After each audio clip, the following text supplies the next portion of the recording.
میں حاضر خدمت ہوں آپ کے پاس آج ایک ایسے ٹاپک کے ساتھ جو کہ ریئل اسٹیٹ اور پراپرٹی انڈسٹری میں ایک بہت کلیدی کردار ادا کر سکتا ہے۔ اس کی ہسٹری کیا ہے، اس کے فیوچر پراسپیکٹس کیا ہیں، اس کے بارے میں بات کروں گا، لیکن اس سے پہلے آپ ریڈ باکس ٹی وی کو سبسکرائب کرنا نہ بھولیے گا اور بیل آئیکن کو لازمی پریس کیجیے گا۔ We are talking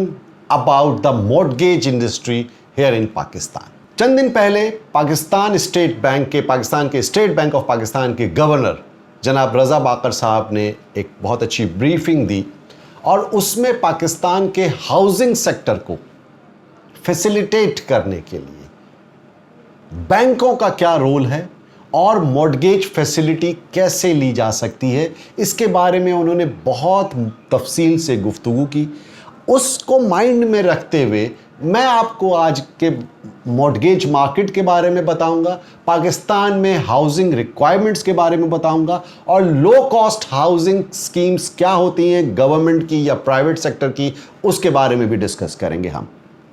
سب سے پہلے میں آپ کو یہ بات بتاؤں کہ اس کی ہسٹری یہ ہے کہ پاکستان میں ہمیشہ بہت عرصے سے mortgage industry is almost dead, نہ ہونے کے برابر ہے۔ ہمارے یہاں یہ رجحان ہے کہ لوگ کیش پہ پیمنٹ کرتے ہیں اور پراپرٹی خریدتے ہیں، چاہے وہ زمین ہو، چاہے وہ اپارٹمنٹس ہوں، چاہے وہ بنا بنایا مکان ہو، وہ لوگ اس طرح سے ہمارے یہاں پرچیز کرتے ہیں۔ پریویسلی ہمارے یہاں ایک ہاؤس بلڈنگ فائنانس کارپوریشن کے نام سے ایک ادارہ تھا جو کہ آج بھی ہے، اور اس کی ایک فلیکسیبل ریکوائرمنٹ ہوتی تھی انٹرسٹ بیس کے اوپر، جس پر لوگ اس سے قرضہ لیتے تھے اور 20 سال 25 سال کی مدت تک کے لیے اس پہ انٹرسٹ یا اس کی ادائیگی کی جاتی تھی۔ اس میں بہت ساری فیسیلیٹیز تھی، بیواؤں کے لیے، ریٹائرڈ لوگوں کے لیے بھی فیسیلیٹی تھی، لیکن آہستہ آہستہ کیونکہ وہ گورنمنٹ سیکٹر کا ایک organization, HBFC was a government sector organization, اس میں خرابیاں پیدا ہوئیں جس کی وجہ سے اس ادارے پر سے لوگوں کا اعتماد کم ہوتا چلا گیا، اور ایک نارمل پریکٹس بن گئی کہ لوگ HBFC سے یا بینک لونز جو ہے ہاؤسنگ کے لیے بہت کم لیتے ہیں۔ اس گورنمنٹ نے اس سلسلے میں کوششیں کی کیونکہ ان کا ایک ہاؤسنگ کا بڑا پلان ہے۔ لیٹسٹ گورنمنٹ جو گورنمنٹ آف پاکستان ہے، ان کے مینیفیسٹو میں بھی ہے کہ لو کاسٹ ہاؤسنگ اسکیمز نکالی جائے اور پاکستان میں لوگوں کو ہاؤسنگ کی جو ریکوائرمنٹ ہے اس کو پوری کرنے کے لیے ان کی مدد کی جائے۔ اس سلسلے میں پاکستان ہاؤسنگ، آپ کو پتہ ہے کہ ایک پورا ایک ادارہ بھی بنایا گیا ہے، اور پچھلے دنوں آپ جانتے ہیں کہ پرائم منسٹر آف پاکستان نے کنسٹرکشن سیکٹر اور ریئل اسٹیٹ سیکٹر کے لیے ایک بہت بڑے ریلیف پیکج کا اناؤنس بھی کیا تھا، جس میں پاکستان ہاؤسنگ اسکیم کو باقاعدہ ایک ادارے کا درجہ دیا گیا اور ریئل اسٹیٹ سیکٹر کو پراپرلی ایک انڈسٹری کا درجہ دیا گیا۔ اب ظاہر ہے جب یہ انڈسٹری اتنی تیزی سے، جس میں لاکھوں لوگوں کا روزگار وابستہ ہے، اس کی ضرورت انتہائی اہم ہے، اس کے بارے میں بات کرنا بہت اہم سمجھتا ہوں میں، اس لیے کہ پاکستان میں اس وقت بھی 1 کروڑ سے زائد گھروں کی ضرورت ہے، اور اس سے انکار نہیں ہے کہ یہ جینوئن ڈیمانڈ ہے۔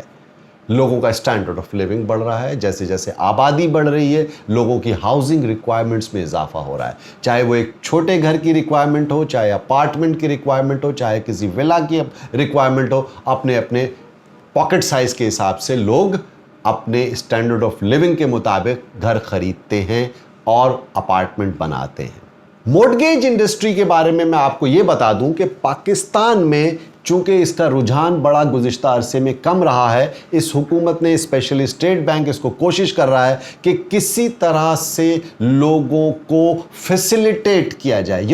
کہ مکان بنانا آج کل بہت مشکل ہوتا چلا جا رہا ہے، لینڈ کی ویلیو بہت زیادہ بڑھ گئی ہے، اپارٹمنٹس بھی بہت مہنگے مل رہے ہیں، قیمتیں بہت آسمان سے باتیں کر رہی ہیں۔ ایک عام آدمی، مڈل کلاس، ایک اچھی انکم کرنے والا بھی شخص جو ہے اس وقت مکان بنانے کا خواب اس کا شرمندہ تعبیر ہونا مشکل ہوتا جا رہا ہے۔ ایسے میں اگر بینکنگ کی فیسیلیٹی اس کو ہوگی، اس کو